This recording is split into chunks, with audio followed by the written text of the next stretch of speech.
Alhamdulillah pada hari ini adalah hari batik nasional dan itu pakaian. Jadi saya pakai baju batik bukan karena hari ini hari batik nasional. Kebetulan ini terpakai hari ini, baru saya tahu oh batik nasional. Kena tak pelah nama oh dia. Maka saya pakailah. Jadi alhamdulillah, mudah-mudahan kita menjaga atribut dan kehormatan. Pakailah pakaian dengan benar dan dengan rapi, jangan dengan rapat. Pakailah baju karena baju adalah tanda bahwa kita manusia keluar dari spesies binatang yang lain. Mudah-mudahan kita dihormati oleh manusia, mudah-mudahan kita dimuliakan oleh Allah Subhanahu wa taala. Terima kasih.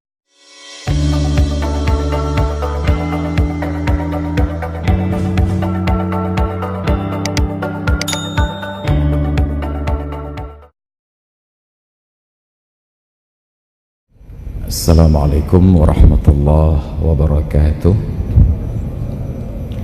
Alhamdulillahilladzi habbaba ilaina al-iman wa zayyanahu fi qulubina wa karraha ilaina al-kufra wal fusuqa wal 'isyana wa ja'alana minar rasyidin. Allahumma salli wa sallim wa barik ala nabiyyina wa habibina wa maulana Muhammadin asyrafil anbiya'i wal mursalin al-mab'uthi rahmatan lil alamin wa ala alihi wa sahbihi ajma'in. Wa qala Allah ta'ala fil Qur'anil 'azim wa huwa asdaqul qailin ya bani adam qad anzalna 'alaikum libasan yuwari sawatikum wa rishah wa libasut taqwa dzalika khair.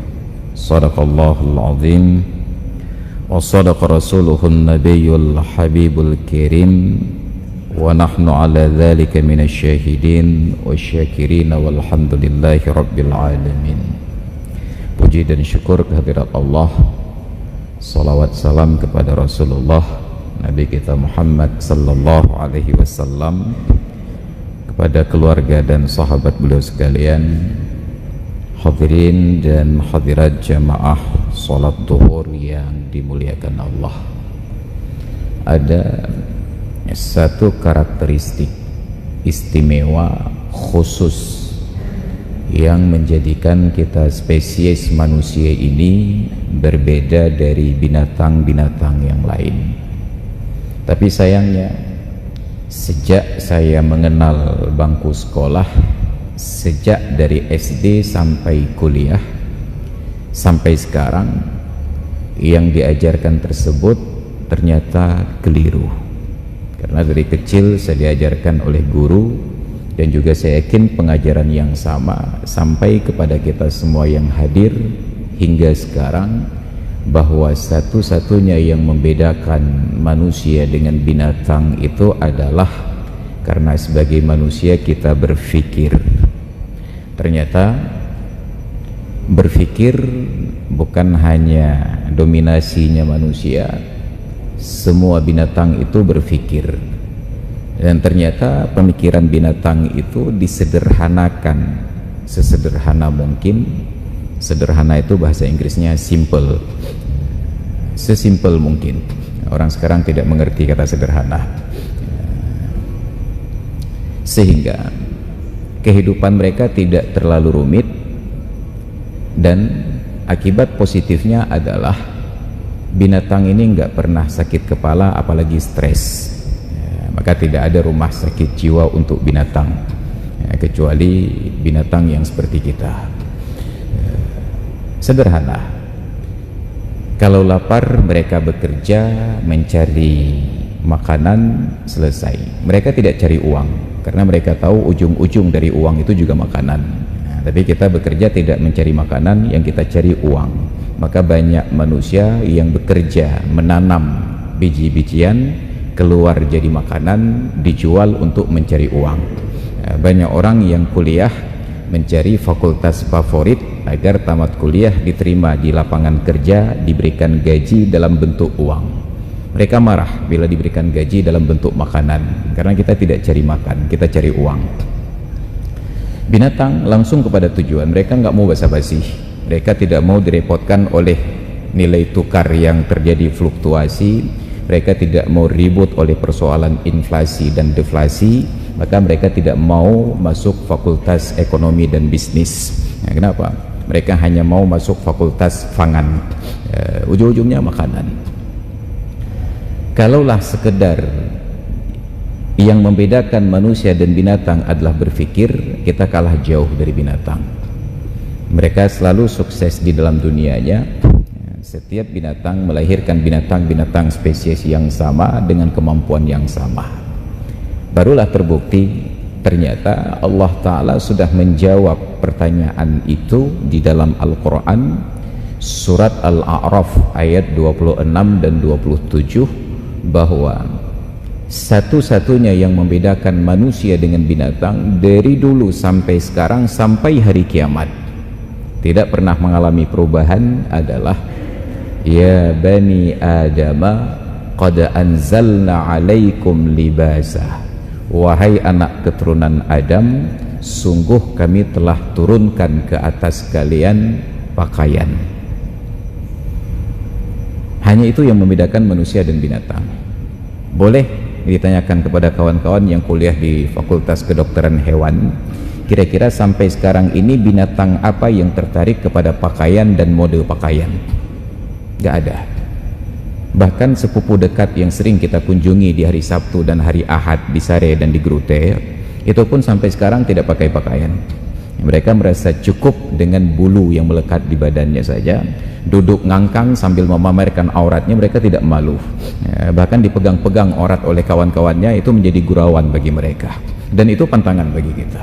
Maka dijelaskan tujuan pakaian tersebut, yuwari sawatikum, untuk menutupi sawah yang menjadikan kalian sakit. Yang paling menyakitkan adalah ketika terlihat hal-hal yang memalukan bagi kita. Maka fungsi utamanya yuwari sawatikum, menutup kemaluan kalian. Warisha dan rishun. Rishun itu di dalam gramatika bahasa Arab, dalam kamus bahasa Arab diartikan bulu yang terdapat pada burung merak, perhiasan indah sekali. Maka ada dua fungsi pakaian. Yang pertama menutup aurat dan yang kedua sebagai keindahan. Tapi tidak disebut manusia kalau tidak senang membalik ayat. Maka kita ubah fungsi pakaian, yang pertama indah dan yang kedua menutup aurat. Maka demi keindahan kita pamerkan aurat. Ini persoalannya. Maka satu-satunya yang membedakan manusia dengan binatang adalah pakaian. Semakin kita menutup aurat dengan rapi, dengan benar, semakin tinggi derajat.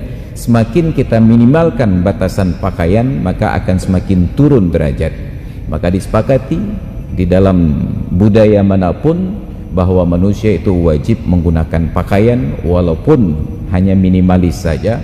Seperti saudara-saudara kita yang sedang bergolak di Papua itu hanya memakai koteka saja.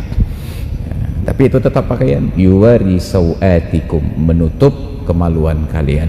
Warisha dan sebagai perhiasan. Ini dasar. Oleh karena pakaian adalah karakteristik manusia, maka semakin terhormat manusia, pakaiannya itu semakin banyak. Orang yang pakai celana lebih terhormat daripada yang tidak pakai celana. Sama-sama celana pendek. Semakin panjang celananya, maka akan semakin terhormat. Tapi segala sesuatu yang melampaui batas akan terbalik hukumnya. Ada orang yang celananya terlalu panjang sampai menyosor lantai, itu dianggap kurang waras. Maka dibuatlah batasan bahwa pakaian itu hanya menutup batas kaki. Dalam Islam di atas mata kaki. Adab tidak dilarang di bawah mata kaki, walaupun ada sebagian yang menyatakan ada isbal dan lain sebagainya. Itu hanya persoalan fadilah dan afdal, bukan persoalan sah dan batal. Mau di atas mata kaki, mau di bawah mata kaki, yang penting di bawah lutut, jangan di atas lutut. Satu hal standar. Orang yang bercelana tanpa baju kalah terhormat dibandingkan orang yang bercelana sekaligus pakai baju. Kita yakin. Dan orang yang bajunya satu lapis kalah terhormat dibandingkan orang yang bajunya dua lapis. Ada orang yang pakai baju 2 lapis, lapisan pertama tertutup oleh lapisan kedua, kalah terhormat dibandingkan orang yang pakai baju 2 lapis, yang lapisan pertama terlihat di balik lapisan kedua, lebih terhormat. Maka saya sekarang pakai 2 lapis baju singlet, tapi orang nggak tahu sampai saya perlihatkan bulu dada. Tapi ada yang lebih terhormat, 2 lapis bajunya, lapisan pertama terlihat di balik lapisan kedua, kita pakailah baju jas. Maka makin banyak lapisannya makin terhormat, tapi terlalu banyak hilang kehormatan. Ada orang pakai baju 3 lapis dan 4 lapis, itu dianggap kalau bukan orang yang sedang menghemat bagasi di pesawat berarti orang gila. Ada sekarang karena bagasi pesawat itu mahal, maka saat bagasinya terlalu banyak nggak muat dalam koper, dia pakai baju sampai 7 lapis. Di badan nggak apa-apa, yang jangan masuk bagasi. Ada kemungkinan demikian. Semakin banyak atributnya, semakin tinggi pula. Maka di dalam dunia militer, polisi, tentara, kehakiman dan lain sebagainya ditambah-tambah terus. Mulai dari si kerak balok, 2 kerak balok, 3 kerak balok katanya. Dari yang mulai menempel di bahu sampai naik ke atas bahu. Mulai dari gambar melati 1, melati 2 sampai bintang 1, bintang 2. Kecuali bintang kejora. Ada bintang-bintang tersebut. Dikenal hanya sampai 4 bintang. Bintang 1 diberikan gelar Brigadir Jenderal, bintang 2 Mayor Jenderal, bintang 3 Letnan Jenderal, bintang 4 Jenderal. Tapi ternyata di Indonesia ada yang sampai bintang 9, padahal yang kita tahu selama ini hanya bintang 7 obat sakit kepala. Bintang 9 itu hanya ada dalam dunia banser, ban serap. Makin banyak melebihi kapasitas normal, maka dianggap tidak wajar. Maka hanya orang gila yang pakai bintang lebih dari 4. Ini menjadi persoalannya, sehingga bintang 7 itu diberikan kepada orang yang sakit kepala, dekat-dekat jamu bintang 7. Ini identitas. Makanya tentara itu digantunglah simbolnya, atribut. Makin banyak yang melekat, makin terhormat. Oleh karena itu orang tua kita di Aceh menyatakan tatakut keangkatan. Angkatan yang dimaksudkan adalah pasukan. Dulu kita menyebutnya ABRI, Angkatan Bersenjata Republik Indonesia. Lalu diubah, disingkat menjadi TNI, Tentara Nasional Indonesia. Dulu ABRI namanya, Angkatan Bersenjata Republik Indonesia. Tatakut keangkatan, tidak disebut tentara di masa dahulu. Dalam bahasa Aceh, tentara itu disebut PAI. Maka dulu ketika konflik, orang yang pakai seragam disebut sipai. Kenapa? Karena dalam bahasa Aceh, tentara prajurit pada tingkat bawah itu disebut PAI. Ada gelar militernya tersendiri berdasarkan pangkat dan jabatan. Naik atribut-atribut tersebut. Tatakut keangkatan, tak segan kepakaian. Kita akan hormat kepada seseorang disebabkan karena pakaian yang ia kenakan. Maka berceritalah sebuah angkatan di republik ini, salah seorang dari mereka kepada saya. Selesai dari peringatan Maulid di institusi mereka, di masjid, di kepolisian Polda Aceh, saya berbicara tentang pakaian tersebut. Saat turun, ada seorang kawan dengan 2 melati di atas bahu bercerita, Pak Ustadz, suatu malam di masjid komplek perumahan kami, tiba waktu Isya, orang hadir ke masjid untuk sholat berjamaah, sudah berkumandang azan, selesai sholat sunat. Ketika qamat sudah dikumandangkan, sementara imam belum datang. Ini pula keterbalikan kita sekarang. Di dalam fikih Islam dinyatakan azan itu kewenangan muazzin. Asal sudah masuk waktu silahkan kumandangkan azan walaupun imamnya belum datang. Tapi qamat itu kewenangan imam. Kalau imam perintahkan qamat, qamat. Kalau tidak diperintahkan oleh imam, tidak boleh qamat. Tapi ternyata sekarang dua-duanya diambil kewenangan oleh muazzin. Azan kewenangan muazzin, qamat juga kewenangan muazzin. Mau ada imam, mau tidak ada imam, pokoknya qamat. Enggak ada imam diganti. Yang tidak boleh diganti muazzinnya. Ini pula kakrah bangku malikut sekarang. Kewenangan imam. Tapi karena sudah sampai pada zaman sekarang, tidak ditunggu imamnya, apalagi instruksinya, langsung qamat. Ternyata imamnya belum datang. Maka walaupun mereka di komplek itu semuanya berpangkat, ada yang melati 1, melati 2 dan melati 3, mulai dari kompol, kemudian sampai kepada AKBP, sampai dengan kombes, tetap menjadi imam itu perkara yang lain lagi. Walaupun melati 3 belum tentu mampu jadi imam. Jadi mereka saling melihat. Terlihatlah seorang bapak-bapak pakai baju jubah panjang sampai ke bawah, pakai sorban besar, kemudian di keningnya agak hitam sedikit, jenggotnya sampai ke dada.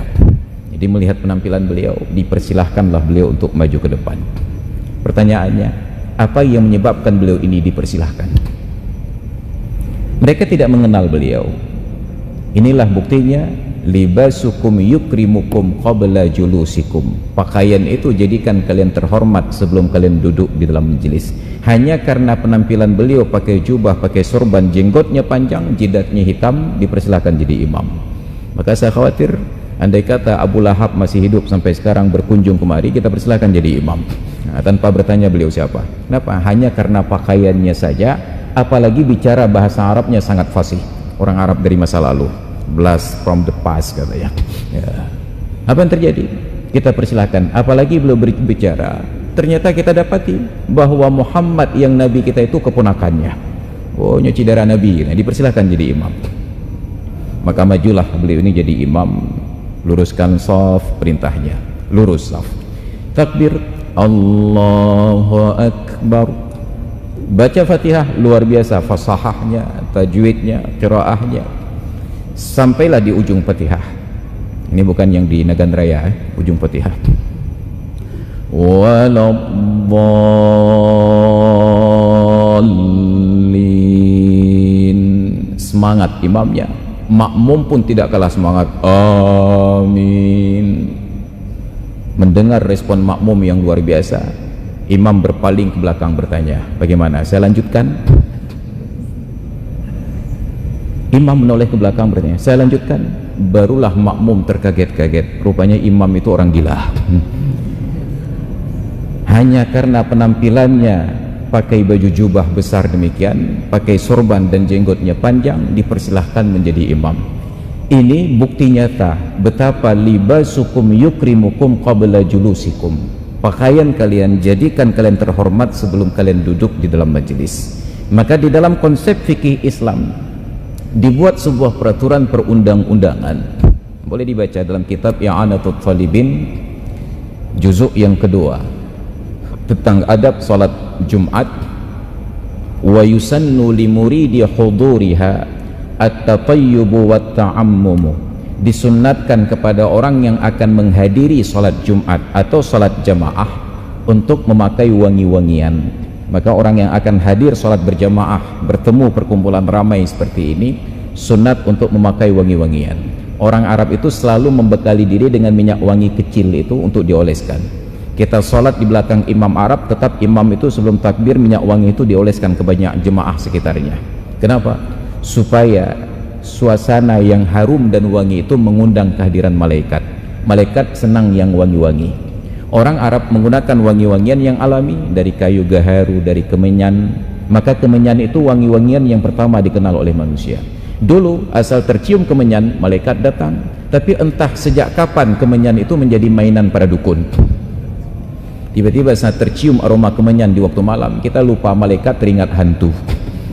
Padahal jin tidak senang kepada aroma yang wangi, mereka senang kepada aroma yang busuk.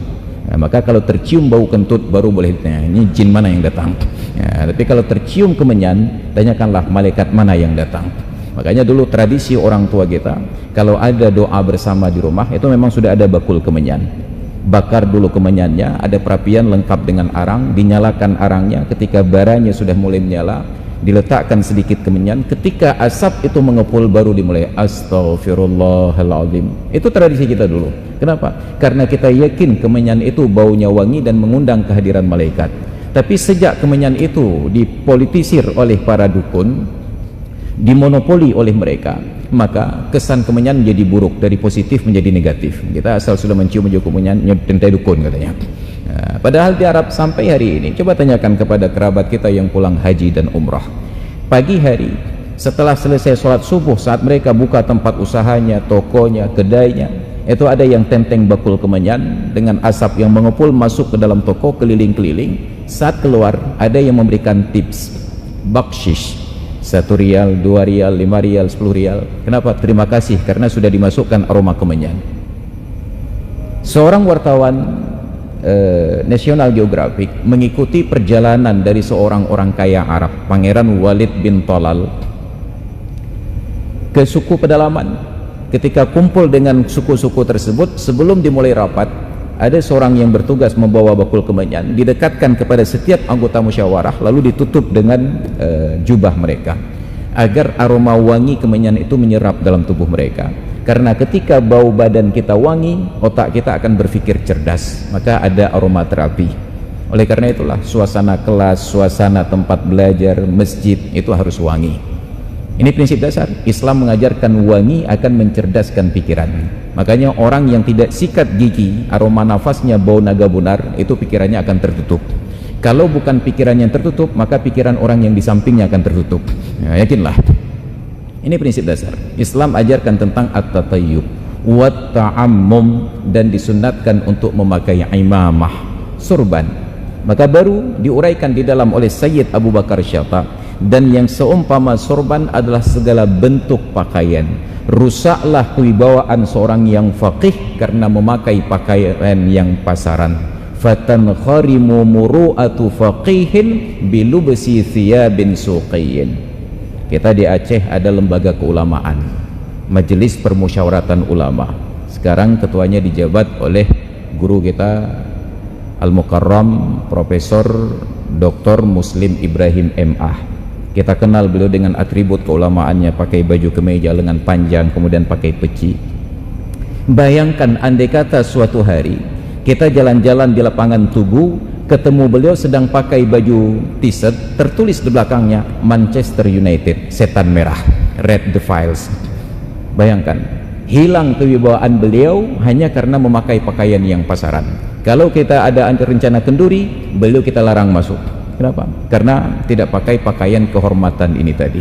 Maka makruh bagi orang yang tidak alim dan orang yang tidak soleh untuk berseragam, memakai seragam seperti pakaian orang alim dan orang soleh di daerah tersebut. Ini ketentuannya. Kalau daerah itu mempunyai sebuah standar berpakaian untuk orang alim dan orang soleh, maka Mesir, mereka menganut sebuah sistem orang yang sudah selesai S1, yang sudah hafal Al-Quran 30 juz, ditandai dengan wisuda, pakai peci merah yang dililit dengan kain putih. Kalau ketemu orang demikian, boleh tanyakan Al-Quran ayat apapun, mereka bisa hafal. Tapi kalau ada orang yang tidak hafal Al-Quran dan belum S1 pakai topi demikian, maka akan diperolok-olok sepanjang jalan sampai ia lepaskan pakaiannya. Kenapa? Mereka lindungi kehormatan orang alim dan berilmu agar tidak pernah dipakai oleh orang yang tidak layak. Tapi di negeri ini, semua institusi dan lembaga punya pakaian resmi. Polisi ada seragam, tentara punya seragam, dokter punya seragam, hakim, jaksa, dosen, semua punya seragam. Dan seragam itu dilindungi oleh undang-undang. Kalau ada yang bukan polisi pakai seragam polisi, ketemu polisi asli, maka insya Allah bermasalah. Kalau ada yang bukan tentara pakai seragam tentara, ketemu tentara asli, insya Allah badannya tambah sehat, digemukkan minimal mukanya. Tapi sayangnya, untuk orang alim tidak ada standar pakaian. Jadi kalau kita anggap bahwa pakai kain sarung, pakai baju koko dan pakai peci atribut orang alim, sayangnya atribut itu tidak dilindungi. Maka banyak orang yang menyalahgunakan atribut itu untuk minta sedekah. Maka rata-rata ketemu orang minta sedekah pakai peci, pakai baju koko, pakai kain sarung. Dan saat ketemu dengan kita minta maaf, laki maaf, dengku di ujungnya. Maka saya menggugat, kenapa tidak sekali-kali orang yang minta sedekah itu ganti seragam?